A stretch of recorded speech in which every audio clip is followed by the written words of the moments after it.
Shalom, jemaat yang dikasihi Tuhan. Selamat datang di ibadah online GBI Petukangan House of Hope pada minggu ini.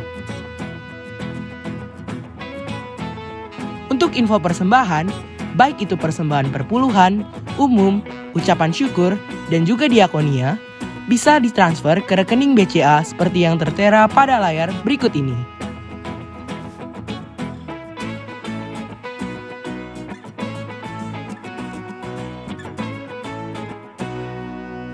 Selamat hari Minggu, selamat beribadah, Tuhan Yesus memberkati. Shalom Bapak Ibu Saudara terkasih dalam Tuhan Yesus. Apa kabar hari ini? Saya percaya setiap kita dalam keadaan sehat dan tetap semangat dalam Tuhan. Apapun keadaan yang terjadi hari-hari ini, kita percaya Tuhan terus memberkati kita. Haleluya. Siap memuji Tuhan? Haleluya. Ayo kita memuji Tuhan, siapkan hati. Mari kita melompat untuk Tuhan. Karena Tuhan kita, Tuhan yang sangat memberkati kita. Haleluya. Ayo.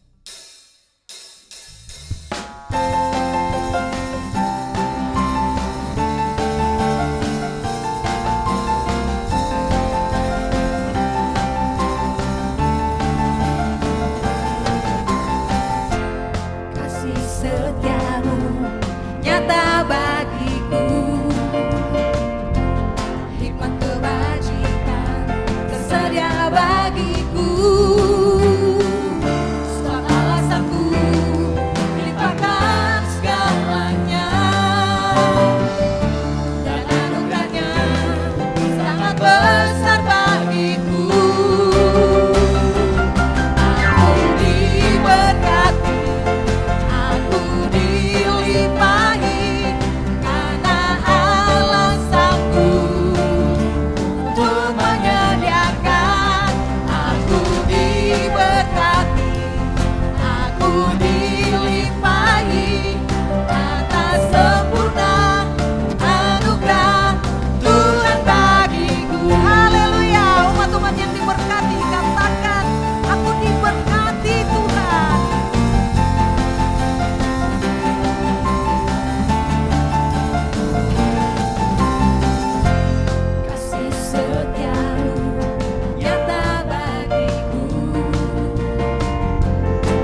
bersyukur memiliki Tuhan sebagaimana Engkau ya Bapa yang memelihara seluruh kehidupan kami. Kami mencintai Engkau ya Tuhan Yesus. Haleluya ya Tuhan Yesus, berkat-Mu yang melimpah atas hidup kami, kemurahan-Mu yang melimpah atas hidup kami ya Tuhan Yesus. Sungguh kami perlu Engkau Tuhan Yesus dalam hidup kami. Oh terima kasih Tuhan Yesus, Engkau Tuhan Yesus yang sungguh baik atas hidup kami. Haleluya Yesus, haleluya Yesus.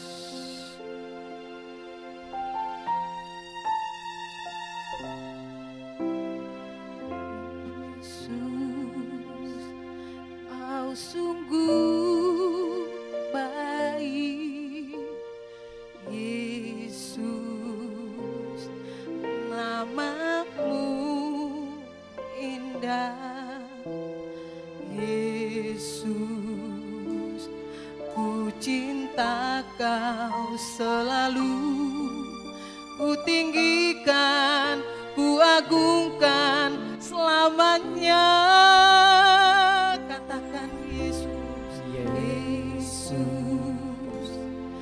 Kau sungguh baik Yesus,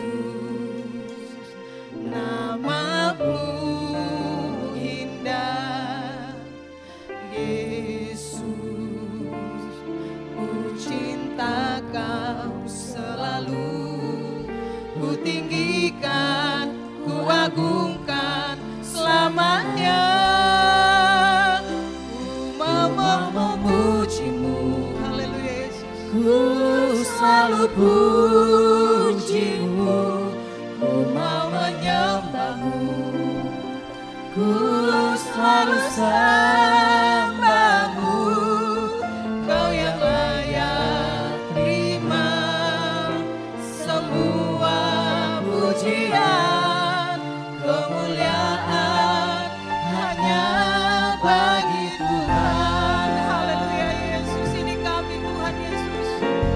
Oh haleluya Yesus. Yesus, Kau sungguh baik Yesus, nama-Mu indah Yesus, ku cinta Kau selalu, ku tinggikan, ku agungkan selamanya. Ku mau memuji-Mu, ku selalu puji-Mu, ku mau menyembah-Mu, ku selalu sembah-Mu, Kau yang layak terima semua pujian, kemuliaan hanya bagi Tuhan. Kami memuji Tuhan, ku selalu puji-Mu, ku mau menyembah-Mu, ku selalu sembah-Mu, Kau yang layak terima semua pujian, kemuliaan hanya bagi Tuhan. Kami memuji-Mu, ku selalu puji-Mu, ku mau menyembah-Mu, ku selalu sembah-Mu, Kau yang layak terima semua pujian, kemuliaan hanya bagi Tuhan.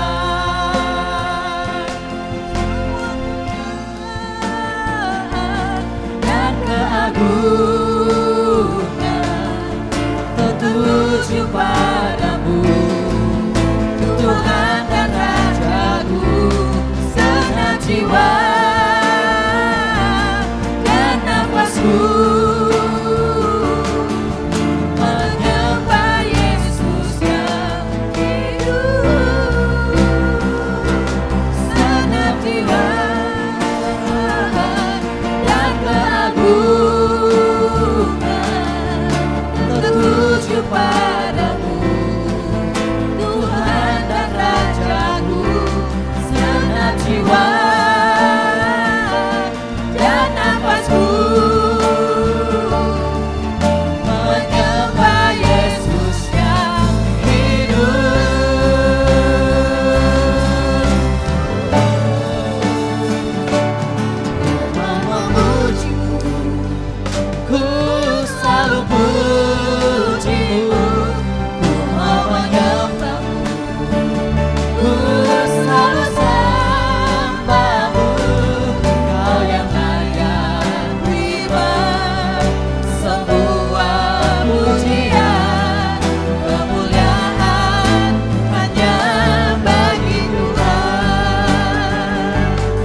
Bapa ya lanasya.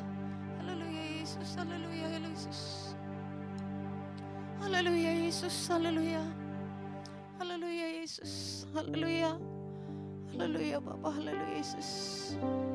Haleluya Yesus. Oh ya bayana syanda kala bala bala bala bala bala bala bala bala bala. Haleluya syanda kala nabayana syanda kala nabayana sy. Ila bayala syanda kayala nabayala syada bayala sy. Ila bayala syada bayala sy. Haleluya Yesus. Haleluya, haleluya Yesus. Haleluya Yesus. Haleluya Bapa.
kasih-Mu Tuhan atas hidup kami.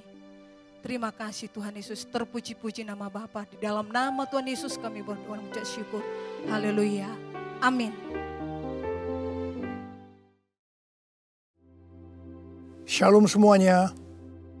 1 Korintus 3 ayat 16 berkata, tidak tahukah kamu bahwa kamu adalah bait Allah dan bahwa roh Allah diam di dalam kamu? Pada saat kita bertobat dan percaya kepada Tuhan Yesus, maka Roh Kudus, Roh Allah masuk ke dalam hati kita. Kita adalah bait Allah. Mari kita katakan bersama-sama bahwa saya adalah bait Allah. 1, 2, 3. Saya adalah bait Allah. Sesuai dengan Roma 8 ayat 2, bahwa roh yang memberi hidup, yang ada di dalam kita, telah memerdekakan kita dalam Kristus dari hukum dosa dan hukum maut. Pada tanggal 17 Agustus 2020, kita merayakan ulang tahun kemerdekaan Republik Indonesia yang ke-75. Seperti Tuhan memberikan kepada kita kemerdekaan, yaitu merdeka dari penjajahan hukum dosa dan hukum maut. Maka Tuhan sudah memberikan kemerdekaan bagi Indonesia dari segala bentuk penjajahan. Dirgahayu Republik Indonesia. Dalam masa pandemi COVID-19 ini, kita harus melakukan seperti yang tertulis dalam Yeremia 29 ayat 7. Yaitu kita harus mengusahakan kesejahteraan negara di mana kita tinggal. Dan berdoa untuk negara kita kepada Tuhan. Sebab kesejahteraan negara Indonesia yang tercinta ini adalah kesejahteraan kita semua. Yang mau melakukan ini katakan amin. Kita sebagai bait Allah harus hidup dipimpin oleh Roh Kudus. Bukan hidup menurut daging. Roma 8 ayat 13 berkata, sebab jika kamu hidup menurut daging, kamu akan mati. Tetapi jika oleh roh kamu mematikan perbuatan-perbuatan tubuhmu, kamu akan hidup. Salah satu peran dari Roh Kudus dalam kehidupan kita adalah bahwa Roh Kudus akan mengurapi kita. Pengurapan yang berasal dari Roh Kudus ini yang akan mengajar kita dalam setiap pemikiran, keputusan, dan langkah yang harus diambil. Selain itu, peranan Roh Kudus juga memberikan kepada kita kuasa untuk menjadi saksi Yesus dalam menyelesaikan amanat agung. Di dalam era Pentakosta ketiga ini, untuk menyelesaikan amanat agung, Tuhan menyediakan pengurapan dan kuasa double portion kepada kita. Kita akan melakukan apa yang dilakukan oleh Tuhan Yesus pada waktu Dia ada di bumi ini. Bahkan hal-hal yang lebih besar.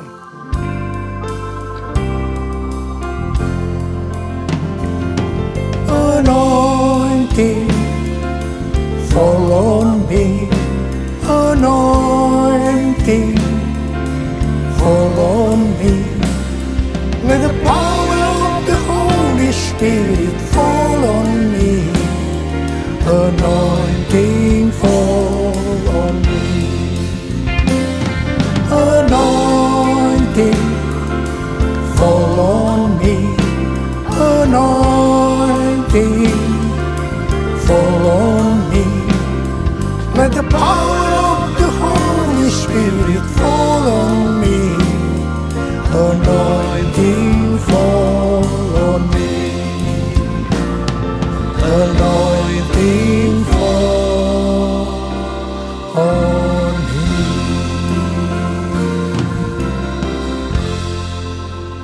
Daud adalah seorang yang sangat mengasihi Allah.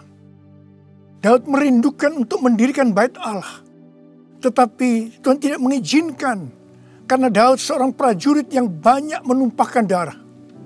Tuhan mengatakan bahwa yang akan mendirikan bait Allah adalah Salomo anaknya. Meskipun demikian, Daudlah yang mempersiapkan segala sesuatunya untuk membangun bait Allah itu. Termasuk menyediakan emas, perak, tembaga, besi, kayu, batu permata. Daud juga yang membuat blueprint. Daud berkata bahwa Tuhanlah yang memberikan ilham kepadanya untuk memberikan petunjuk tentang segala pelaksanaan rencana itu. Secara pribadi, Daud juga mempersembahkan emas dan perak untuk pembangunan itu. Pada waktu Daud menantang bangsa Israel untuk memberikan sumbangan untuk pembangunan Bait Allah, dikatakan bangsa itu bersuka cita karena mereka memberi dengan rela dan tulus ikhlas. Demikian juga dengan Raja Daud, dia sangat bersuka cita untuk membangun Bait Allah yang adalah tubuh kita ini. Syarat yang utama adalah mengasihi Tuhan. Karena kita mengasihi Tuhan, maka kita akan mempersiapkan segala sesuatunya untuk membangun tubuh kita sebagai Bait Allah, yaitu membangun kerohanian kita. Salah satunya dengan memberikan persembahan secara materi kepada Tuhan dan kepada sesama. Memberi kepada Tuhan dan kepada sesama bukan hanya bagi orang-orang yang berkelimpahan secara materi, tetapi juga untuk orang yang berkekurangan. Pada waktu kita memberi, seperti yang terjadi kepada Daud dan bangsa Israel, maka kita akan mengalami sukacita yang melimpah. Filipi 4 ayat 4 berkata, bersukacitalah senantiasa dalam Tuhan. Sekali lagi kukatakan, bersukacitalah. Dalam masa pandemi COVID-19 ini, banyak orang yang kehilangan sukacita. Itu memang rencana iblis untuk menghancurkan kita. Tetapi Tuhan memberikan kunci untuk mengembalikan sukacita itu, yaitu dengan cara memberi.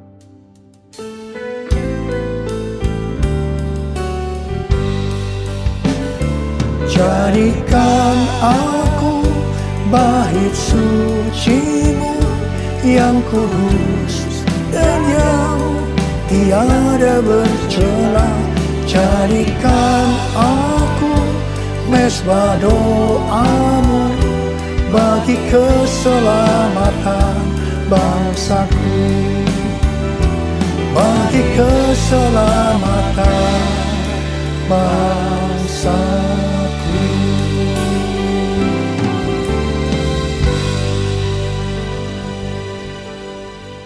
Sesuai dengan 2 Tawarikh 3 ayat 1 dikatakan bahwa Salomo mendirikan Bait Allah di Yerusalem di Gunung Moria, di mana Tuhan menampakkan diri kepada Daud di tempat pengirikan Ornan, orang Yebus. Jadi Daud yang menetapkan tempat dari Bait Allah Salomo itu.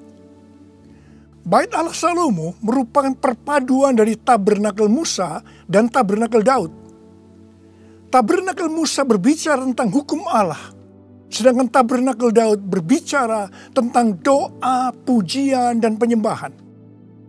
Sebagai Bait Allah, maka kita harus hidup taat kepada firman Allah dan hidup dalam doa, pujian, dan penyembahan. Saya ingat kepada almarhum Bapak Octavianus sebagai pendiri dari YPPII Batu Malang. Setiap kali saya berkhotbah di kebaktian tahunan dari YPPI di Batu Malang, beliau selalu berkata seperti ini. Di dalam ibadah itu ada 2 unsur. Unsur yang pertama, doa, pujian, dan penyembahan. Unsur yang kedua, pemberitaan firman Tuhan. Itu saja, seperti di gerejanya Pak Niko. Bait Allah Salomo berada di Gunung Moria di Yerusalem. Gunung Moria adalah tempat di mana Daud disuruh Tuhan membuat mezbah bagi Tuhan dan mempersembahkan korban bakaran dan korban keselamatan. Setelah Daud melakukan itu, maka Tuhan mengabulkan doa Daud untuk negeri itu. Dan tulah penyakit sampar yang mengakibatkan 70.000 orang Israel mati berhenti menimpa orang Israel. Tuhan minta agar kita mempersembahkan korban kepada Tuhan, terutama di tengah-tengah pandemi ini, supaya doa kita dikabulkan Tuhan. Saya bersyukur kepada Tuhan, karena gereja-gereja di Indonesia pada saat pandemi COVID-19 mempersembahkan korban. Bilangan Research Center melakukan sebuah penelitian, dan hasilnya didapati bahwa sebagian besar gereja yaitu sekitar 75%. Pemasukan keuangannya menurun sampai dengan 60%. Tetapi yang luar biasa, justru gereja yang keuangannya menurun 40-60%. Gereja itu yang paling banyak memberi. Mereka memberi kepada anggota gereja, memberi kepada masyarakat, memberi kepada gereja lain, melakukan kerjasama dengan pemerintah, melakukan pelayanan sosial. Didapati juga satu hal yang menarik. Bahkan ini bagi saya suatu fenomena. Yaitu bahwa gereja dengan jumlah anak muda yang lebih banyak. Dalam hal ini anak muda yang berusia di bawah 21 tahun. Justru gereja itu terlihat lebih murah hati dan lebih peduli. Wow!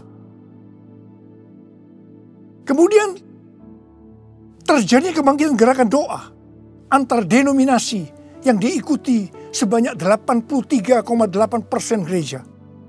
Mereka melakukan apa yang dikatakan Alkitab. Mereka bertekun dengan sehati dalam doa bersama-sama. Untuk bisa unity seperti ini perlu pengorbanan. Saya percaya doa gereja-gereja Tuhan di Indonesia yang mempersembahkan korban seperti itu.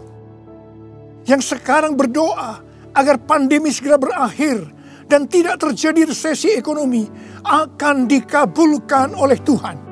Haleluya! Gunung Moria juga adalah tempat di mana Tuhan meminta kepada Abraham untuk mempersembahkan Ishak sebagai korban bakaran. Saya percaya bagi Abraham hal ini pasti sulit untuk dimengerti. Ishak diberikan kepada Abraham dan Sarah pada waktu masa tuanya, di mana mereka sudah tidak mungkin lagi mempunyai anak. Ishak adalah anak tunggal. Hati Abraham sangat lekat kepada Ishak. Dan tiba-tiba Tuhan meminta kepada Abraham agar Ishak dipersembahkan sebagai korban bakaran. Dalam hal ini, Tuhan menguji Abraham apakah Abraham lebih mengasihi Tuhan dibanding mengasihi Ishak. Ternyata dalam pergumulan yang sangat berat ini, Abraham menang. Abraham lebih mengasihi Tuhan ketimbang mengasihi Ishak. Supaya menjadi pemenang dalam pergumulan ini, perlu pengorbanan. Setelah Abraham lulus dalam ujian ini, dia diberkati Tuhan berlimpah-limpah. Untuk menerima pengurapan dan kuasa double portion, Tuhan pasti akan menguji kita untuk melihat apakah kasih kita kepada Tuhan melebihi kasih kita kepada yang lainnya. Termasuk keluarga, uang, harta, kedudukan, harga diri, dan lain-lainnya. Kita harus keluar sebagai pemenang. Dalam Roma 12 ayat 1, kita diminta untuk mempersembahkan tubuh ini sebagai persembahan korban yang hidup, kudus dan berkenan kepada Tuhan. Sebab itu adalah ibadah kita yang sejati.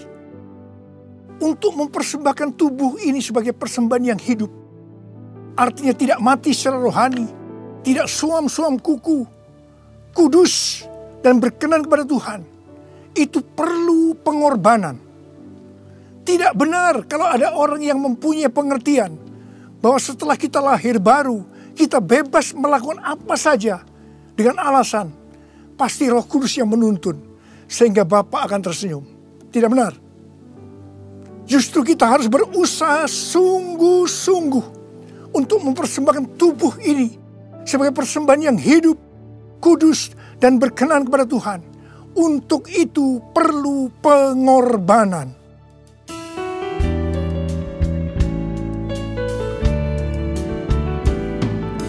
Bapa, ku persembahkan tubuhku sebagai persembahan yang hidup, kudus, dan yang berkenan padamu, sebagai ibadah yang sejati.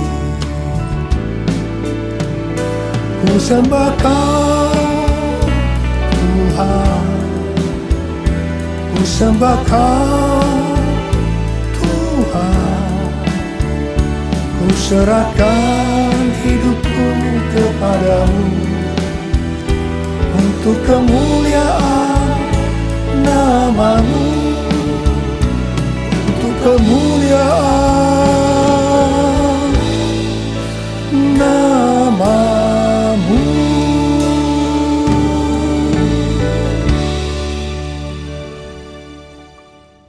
Pada awal tahun 2009, Tuhan berkata kepada saya dari Wahyu 3 ayat 11a, bahwa aku datang segera.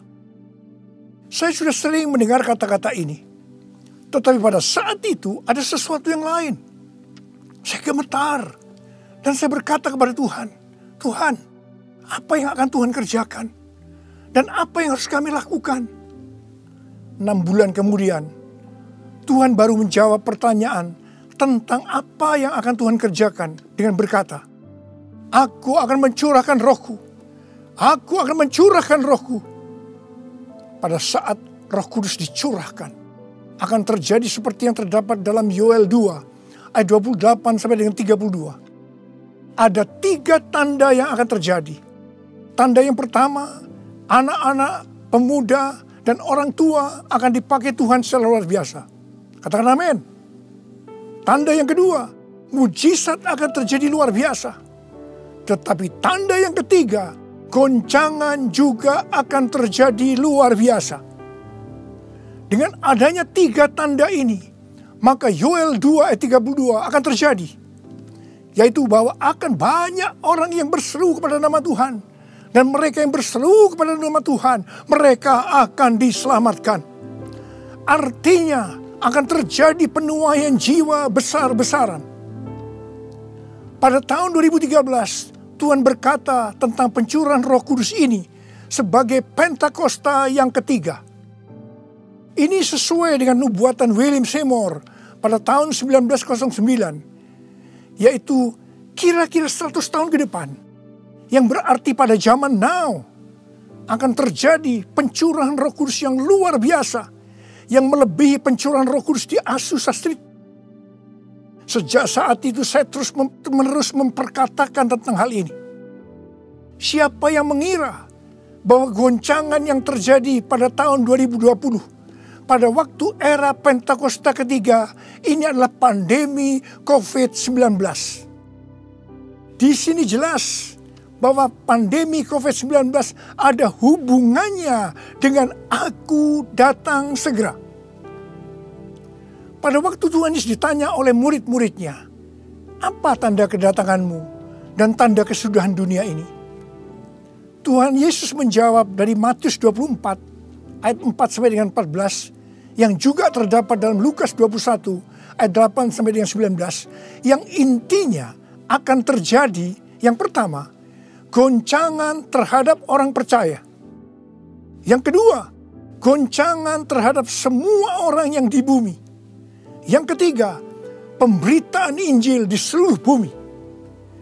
Dalam goncangan tadi, salah satunya disebutkan penyakit sampar, yang berarti COVID-19 termasuk di sini.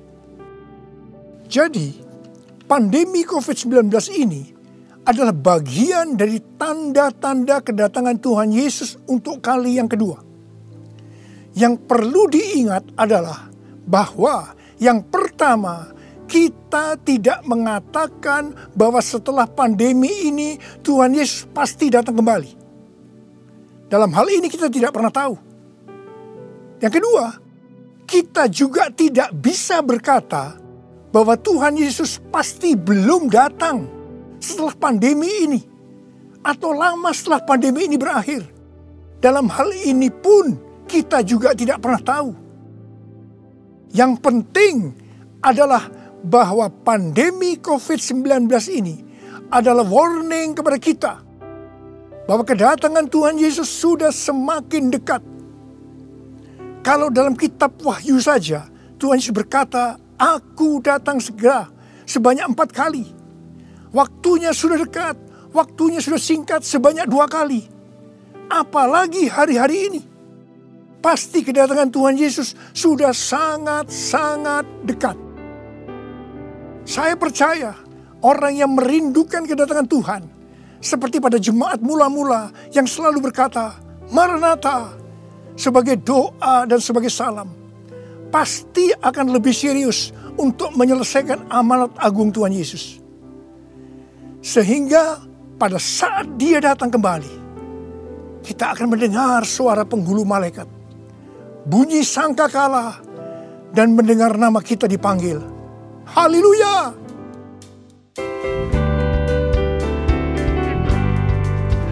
Kalau bunyi sangkakala, kalau bunyi sangkakala, kalau bunyi sangkakala, kalau namaku dipanggil ku ada, kalau namaku dipanggil ku ada. Siapa yang percaya pada saat nama kita dipanggil, kita akan mendengar panggilan itu? Sebelah angkat tangan. Mari, saudara yang percaya, nyanyikan lagu ini bersama saya. Tak lama lagi kita bertemu Tuhan. Tak lama lagi kita bertemu Tuhan. Amin. Tak lama lagi kita bertemu Tuhan. Haleluya, haleluya, kita bertemu Tuhan. Haleluya, haleluya, kita bertemu Tuhan.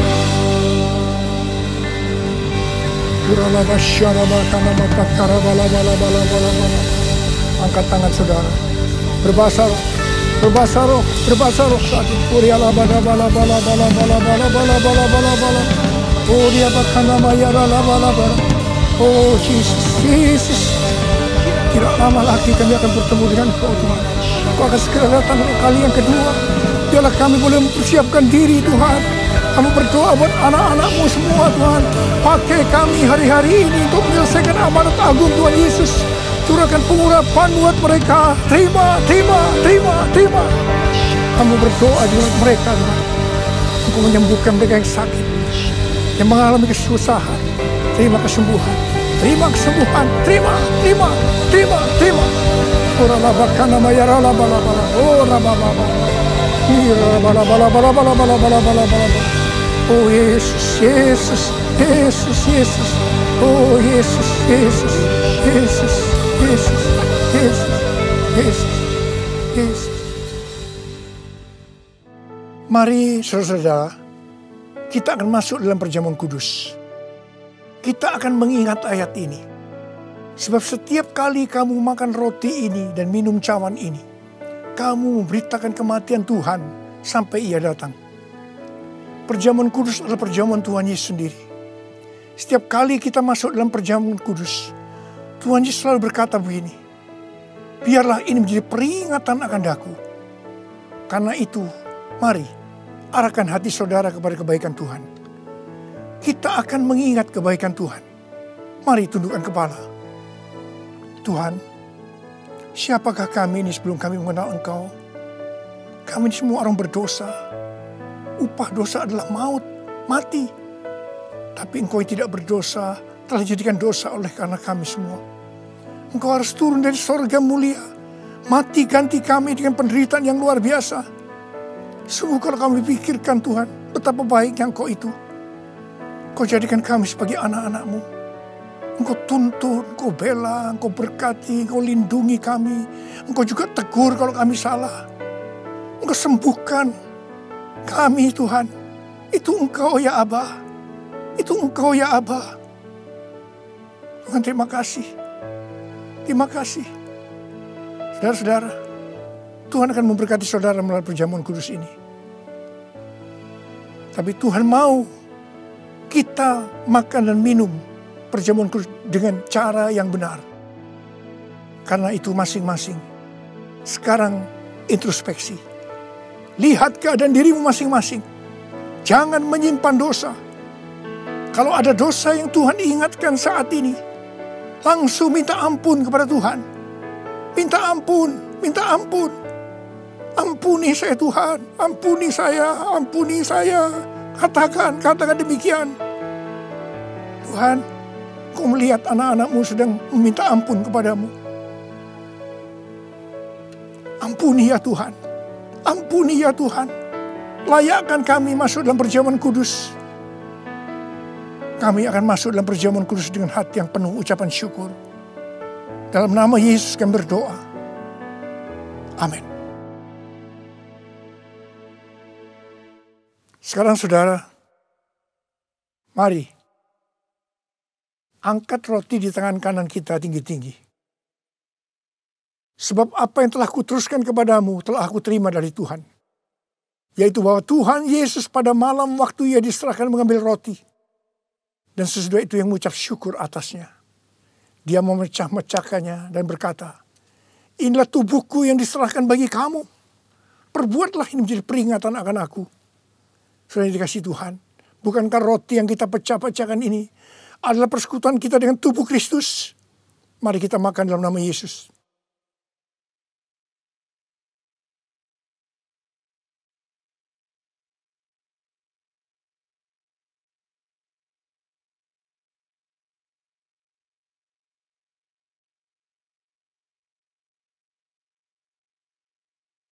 Sekarang angkat cawan di tangan kanan saudara tinggi-tinggi. Demikian juga ia mengambil cawan sesudah makan lalu berkata, cawan ini adalah perjanjian baru yang dimeteraikan oleh darahku. Perbuatlah ini setiap kali kamu meminumnya menjadi peringatan akan aku. Saudara dikasih Tuhan, bukankah cawan pengucapan syukur yang atasnya kita ucapkan syukur adalah persekutuan kita dengan darah Yesus?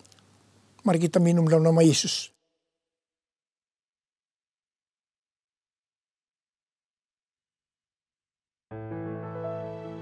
Oh, mari angkat tangan saudara. Ucapkan syukur. Ucapkan syukur dengan suara, jangan diam. Tuhan, terima kasih ya Tuhan. Terima kasih ya Tuhan. Terima kasih ya Tuhan. Terima kasih. Ucapkan syukur pada Tuhan. Ucapkan syukur. Kami bersyukur buat kebaikan-Mu ya Tuhan. Ya Tuhan, ya Tuhan. Kami bersyukur, kami berterima kasih kepadamu ya Tuhan. Terima kasih Yesusku, terima kasih Yesusku. Puji syukur hanya bagi Tuhanku. Terima kasih Yesusku, terima kasih Yesusku. Puji syukur hanya bagi Tuhanku.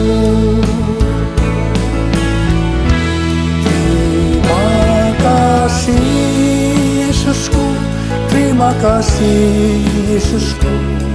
Puji syukur hanya bagi Tuhanku. Terima kasih Yesusku, terima kasih Yesusku.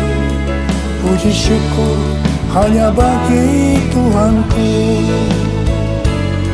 Puji syukur hanya bagi Tuhanku. Puji syukur hanya bagi Tuhanku.